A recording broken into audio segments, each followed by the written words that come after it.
Hey guys, this is Random Interest here, and today I'll be showing you how to change your font. So, you choose where you want to change your font, like into Arial, into other styles.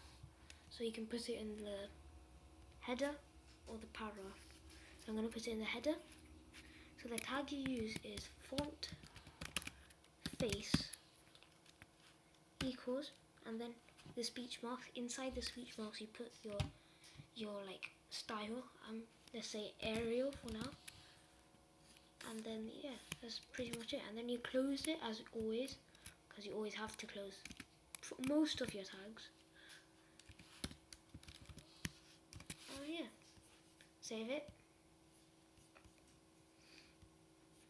and if we refresh it, we can see that the paragraph, the P, has been changed to the style Arial. As you can see, it's different to the title and the welcome. So that's how you change your style of your letters on HTML.